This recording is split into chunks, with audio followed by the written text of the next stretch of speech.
नमस्कार. विदर्भ लाथा news channel 24 मध्ये आपले स्वागत आहे. छोट्या मोठ्या घडामोडी पाहण्यासाठी आमच्या चॅनल सबस्क्राइब आणि लाईक करा.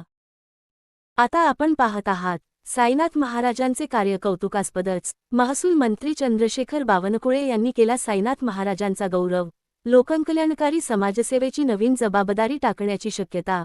श्रीक्षेत्र माहूर तालुका. प्रतिनिधी शेखर रफिक. गाईड माहूरगड. श्री आनंद दत्तधाम आश्रम माहूरगडाचे महंत राष्ट्रसंत दभप साईनाथ महाराज वसमतकर यांच्यावर महाराष्ट्र शासनाकडून ITIचे मार्गदर्शक स्वच्छता अभियानाचे ब्रँड अँबेसिडर म्हणून जबाबदारी टाकण्यात आल्यानंतर त्यांनी महाराष्ट्र राज्यासह राज्याबाहेरही निष्काम सेवा केल्याने त्यांच्याकडून राबविण्यात येत असलेले सप्तसूत्री कार्यक्रम, ज्यामध्ये स्वच्छता अभियान, शिक्षण, अंधश्रद्धा निर्मूलन, महिला सक्षमीकरण, वृक्षारोपण, पाणी जिरवा, पाणी वाचवा, प्रदूषण नियंत्रण, व्यसनमुक्ती, शेतकरी आत्मचिंतन, रक्तदान शिबिर, आध्यात्मिक जीवनाचा उद्धार यासह विविध कार्यक्रम राबवून शासनाकडे कार्यप्रगती अहवाल सादर केल्यानंतर महसूल मंत्री चंद्रशेखर बावनकुळे, मंत्री आशिष शेलार यांनी त्यांचे कौतुक करत अभिनंदन केले.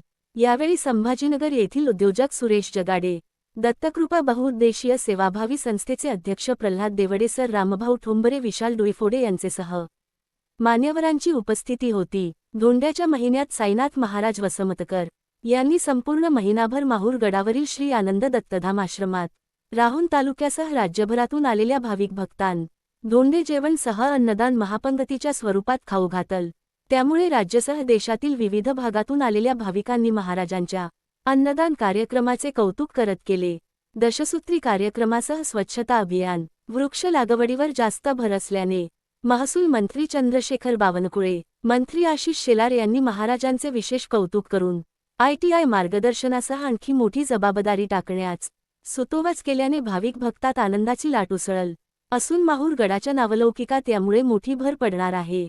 ITIचे प्रमुख मार्गदर्शक स्वच्छता दूत राज्याचे ब्रँड अँबेसिडर म्हणून नियुक्ती झाल्यानंतर दभप साईनाथ महाराजांनी राज्यभरात असलेल्या सर्व ITI शाखांमध्ये जाऊन स्वच्छता अभियान, वृक्ष लागवड करून मार्गदर्शन केले असून शाळेमध्ये मार्गदर्शन करणे, साहित्य वाटप, विविध उपक्रम महाराजांच्या भक्तमंडळी करून राज्यभरात सुरूच असल्याने महाराष्ट्र शासनाकडून मोठी जबाबदारी टाकण्याची शक्यता निर्माण झाल्याने भाविक भक्तासह मान्यवराकडून राज्य शासनाकडून लोककल्याणकारी समाजसेवेची मिळणारी नवीन जबाबदारी उचलण्याची तयारी सुरू झाल्याचे भक्तमंडळीकडून सांगण्यात येत आहे. विदर्भ लाथा न्यूज चॅनल 24.